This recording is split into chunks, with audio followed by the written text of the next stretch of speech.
Speaking of funds, Frank, we know Manchester United have got them. Another option that maybe they could look at, short term I know, but something that could help them push for a Champions League place come the end of the season, is Edinson Cavani. Reports are that he's handed in a transfer request, obviously linked to Atletico Madrid, Chelsea as well. If you're Manchester United, why not just blow the bank open, give him the money for 6 months? He's your lead man. He's got experience. He could genuinely be the difference between United being in the Champions League or not next season. Is that fair?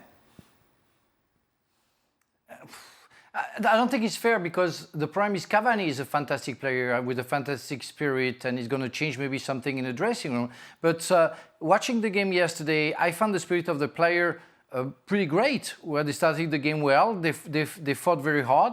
But football is made of details. I'm talking about Cavani first. Cavani lost his football. He didn't play for like 6 months. I saw him coming for like 2-3 minutes all the time, and it's like the guy doesn't know how to play anymore because he's lost his confidence. So I don't know how it's going to be in Manchester United, even if I would say, love Cavani, the way he is, the way he behaves. I don't think it's going to change the destiny of Manchester United in the future month. Talking about that, football is made of details. Yesterday when I see the first goal, and when I see that Van Dijk is marked by Williams instead of Maguire, who has been paid £80+ million and is as high as Van Dijk, and he's not marking him. So football is made of sense, and when it makes sense, you have result. It doesn't make sense when you concede a goal because you put Williams marking Van Dijk and you leave Maguire completely free to attack the ball, whatever it is. I don't understand that kind of thing. So Ole Gunnar Solskjaer is guilty for that. Of course, he's not guilty for everything because we can see that the problem is lasting for like a decade almost. So it's a big problem. Manchester United is not at his rank. It's not fair to say that 30 points is okay. It's not okay. Something has to be changed in and outside the field. And I'm not sure because your question was about Cavani that Cavani can change everything. I'm pretty sure no. You have to buy somebody in almost every lines. Well, part of the reason for that, and we could argue about it till the cows come home about man marking and zonal marking, was Maguire and the other centre-halves and the other defenders were on the 6-yard line zonal marking. And I think, I'm not a huge fan of it. I've done it. We've done, most of the people that have played have done both sides of the defensive structure. I prefer man marking because that gives you responsibility. But I think from what they were trying to do was they were trying to block the runs of Van Dijk. Now, clearly, the difference in size was a problem there. And that once the block didn't happen, that meant Van Dijk was getting a run on 2 static defenders, which is a big problem for any zonal defence, for starters. The other thing is, to go back to Don's point on Erling Haaland, was I understand that Solskjaer sat with Erling Haaland without the agent, by the way, and had a private conversation and was pretty much told by the player he was coming to Man United. And the player himself chose to go a different route. Now, that's his choice, and I think it's actually a good choice for him for a learning curve going to Germany.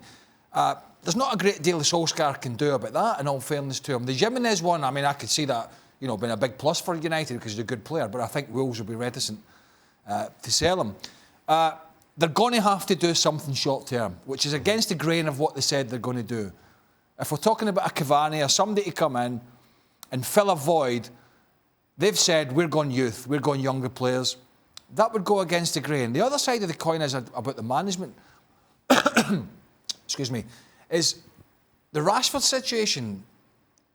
They're now saying Marcus Rashford was struggling with his back well before the Wolves game. He was then, and I get the FA Cup's important, but it's not as important having as your most informed player fit and available. Mm-hmm. He then puts him on the bench for the Wolves game, brings him on, he gets injured, now he's out for God knows how long. That's poor management. To that point, though, or to your initial question, would you have Edinson Cavani? No, listen, I understand there are other clubs, Atleti and Chelsea interested. And in all honesty, if I'm Edinson Cavani, those two probably are more attractive to me right now.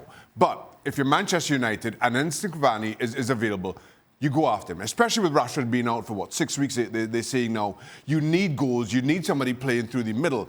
But more importantly, I think Manchester United are in desperate need of characters, of players with personality and experience. But and what Frank said's a concern, isn't it?